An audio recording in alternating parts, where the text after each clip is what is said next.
9 साल से देश पर राज कर रही भाजपा पर विपक्षी दल एक बड़ा आरोप हमेशा से लगाते रहे हैं कि भाजपा जांच एजेंसियों के जरिए विपक्षी नेताओं को परेशान करती रहती है।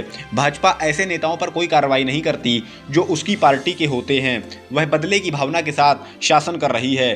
हाल ही में संपन्न हुए 5 राज्यों के चुनाव खत्म होने के बाद एक बार फिर ईडी की सक्रियता बढ़ चुकी है। बिहार के deputy CM Tejashwi Yadav, RJD अध्यक्ष लालू प्रसाद यादव, दिल्ली सीएम अरविंद केजरीवाल को ईडी ने हाल ही में समन भेजे हैं, जिसमें तेजस्वी तो पेश हो चुके हैं, लेकिन उधर केजरीवाल 10 दिन की छुट्टी लेकर मेडिटेशन करने के लिए पंजाब के विपश्यना केंद्र चले गए हैं। इससे पहले एक विपक्षी सांसद ने राज्यसभा के सभापति की नकल उतार दी, जिसे राष्ट्रीय मुद्दा बना दिया गया, क्योंकि उस नकल को कांग्रेस सांसद राहुल गांधी अपने कैमरे पर कैद कर रहे थे।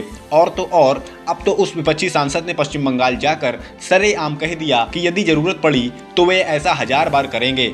अपने विचार व्यक्त करना उनका मौलिक अधिकार है, वे पीछे नहीं हटेंगे, भले ही ये लोग हमें मारें, वे लड़ना जारी रखेंगे। मतलब जिस देश में विपक्षी नेताओं को ईडी, सीबीआई सहित कई जांच एजेंसियों का डर दिखाया जा रहा हो, उस देश में एक मुख्यमंत्री ईडी के समन को ठेंगा दिखाते हुए ध्यान करने चला जाता है। एक विपक्षी नेता बार बार नकल उतारने की बात करने लगता है, वो भी तब जब इस मामले पर खुद प्रधानमंत्री चिंता जता चुके हैं। मतलब ये समझना कठिन है कि आखिर ये विपक्षी नेता डर क्यों नहीं रहे हैं, क्यों इतना साहस दिखा रहे हैं।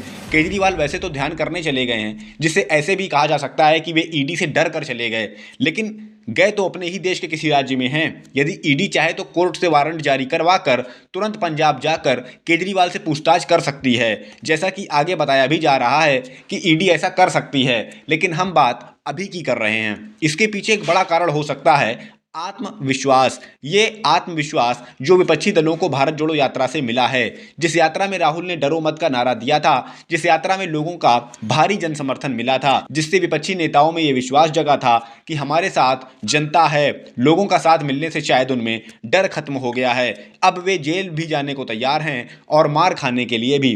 डरो मत, किसी चीज से डरो मत। मैं नरेंद्र मोदी की बात नहीं कर रहा हूं, मैं आरएसएस की बात नहीं कर रहा हूं।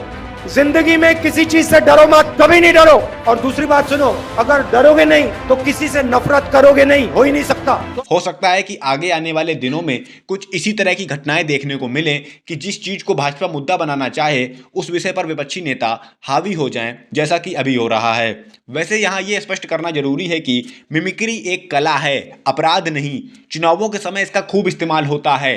कार्टून्स को भी मिमिक्री के अंतर्गत लाया जाता है। किसी नेता की नाक लंबी होती है तो कलाकार उसकी नाक लंबी बना देता है। किसी के कान लंबे होते हैं तो उसके कान लंबे बना दिए जाते हैं। लेकिन क्या उसे नेता कोई मुद्दा बना देते हैं? क्या उस पर विवाद शुरू हो जाता है? नहीं। शायद राहुल वीडियो ना बनाते तो इस घटना के बारे में लोगों को पता भी ना चलता। खैर, हम बात कर रहे हैं विपक्षी नेताओं की निडरता की। यदि ये विपक्षी नेता ऐसे ही निडर होकर काम करते रहे तो आने वाले दिनों में भाजपा की चिंता बढ़ना तय मानिए। खबर ज्ञान।